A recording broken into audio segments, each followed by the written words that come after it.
Hey guys, welcome back to the channel. Welcome to another video. We are talking about the monumental breaking news that's coming out today regarding Chelsea Football Club from the UK government, as they have today sanctioned Chelsea owner Roman Abramovic of all of his assets, including, of course, Chelsea Football Club itself. It's all been frozen, it's all been taken away, and everything is really starting to hit the fan right now, because Chelsea Football Club are definitely heading into the great unknown. We're going to be talking about this obviously from this footballing angle. There are, of course, bigger things to obviously think about in this, but of course, with being a football channel, we've got to talk about this from the angle of football and Chelsea Football Club in particular. But before we dive into this story and talk all about it, I would like to remind you all to please like the video and also subscribe if you're new. Both things are always done for and be greatly appreciated. But for now, let's talk about this big breaking news story that has just hit at the time of recording. We touched upon this story a little bit last week. We basically talked about how Roman Abramovic came out and he said that he wanted to sell Chelsea Football Club because he himself was seemingly worried about the entire situation regarding the UK government and the possibility of sanctioning him and freezing all his assets. So he wanted to get something out of this, it seems, rather than have everything taken away from him. But unfortunately, he was always facing a race against time, and unfortunately he didn't win that race for him. And the whole reason behind it anyway is that obviously the UK are trying to turn up the heat a little bit on Putin, on Russia, to try and, in their kind of way, look at ways to try and stop the current conflict between Ukraine and Russia, headed by Vladimir Putin. And one of the ways of doing that is that obviously Abramovich's past relationship with Putin has obviously chain reacted to this kind of thing happening from the UK government to step in on Abramovich. Whether that's fair or not, again, very debatable as to whether that is fair on the UK government to kind of seize the assets of him for things that are happening over here. But it is what it is. They've basically seen it as one of the best ways of action to take against it, and that's just the way it is as of right now. That's what we know. What we also know in regards to Chelsea Football Club, because we have to take this from obviously a football perspective, it is a football channel after all, is that the club can basically run as a basic level football club. So they can continue to pay for their players, their staff, they can continue to pay for travel to and from games, of course, pay for directors' fees, cover costs of security, catering and stewardship, everything that you usually get on a match day. But anything above that kind of level is prohibited as of right now. There are still a lot of question marks over how the club can be run going forward, but they have been given a special license to continue to run as a basic level football club, because anything above and beyond that is prohibited. So the sales of players, for example, is prohibited.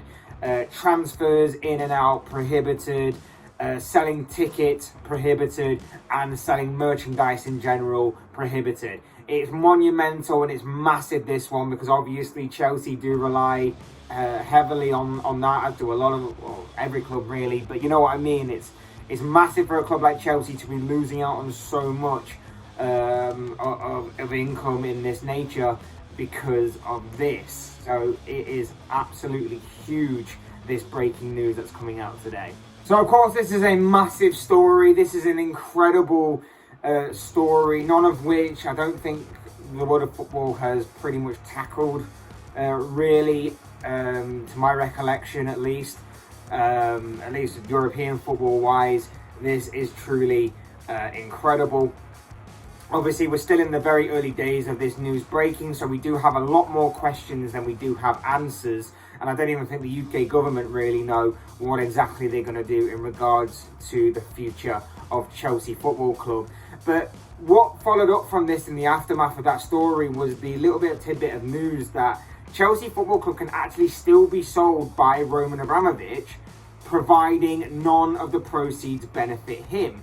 This story, or part of the story, comes from Sam Cunningham on Twitter. He basically states that the selling of Chelsea Football Club can still happen. It isn't barred or completely voided out entirely. It can still happen as long as the proceeds don't benefit the Russian oligarch.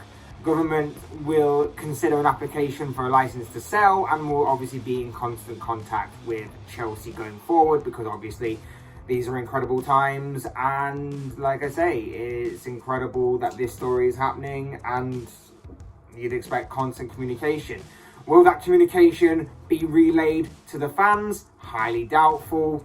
When it comes to this kind of thing, football in general, the Premier League and everybody associated aren't exactly the most transparent of people when it comes to big news that can affect fans and will obviously affect fans, because there'll be a lot of Chelsea fans right now that are worried about the future of their club, worried about the future of their livelihood, their escapism from the world, and all of that. So there will be a lot of worried Chelsea fans right now in regards to this issue. And I do feel sorry for them. I genuinely do feel sorry for them. Like I say, whether or not you think Abramovich should be forced to sell up or forced to seize his assets or not, regarding all the world issues that are currently going on, is a debate that we can have. But you do feel sorry because, like I say, these fans give everything for their club, supported their fans before the Abramovich era, during the Abramovich era, and seemingly now after the Abramovich era. And this has just turned everything upside down for them. On the outside looking in, feels harsh. It doesn't feel right in this instance to sort of ban to them, because this is, like I say, is their livelihood. This is what this can be what some of them live for. Can be what some of them love in their life. Doesn't feel kind of right to ban to them in some ways. And like I say, heading into the unknown on this, more questions than answers.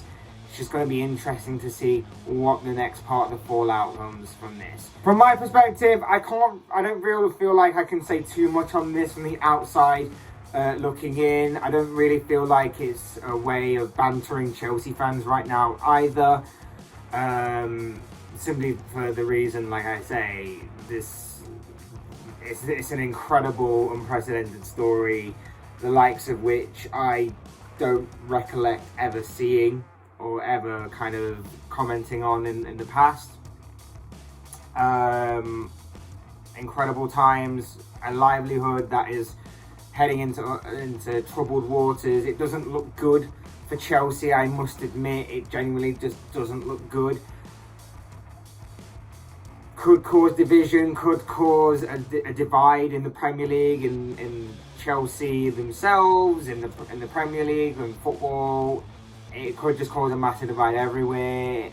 It could get a bit messy, this whole story.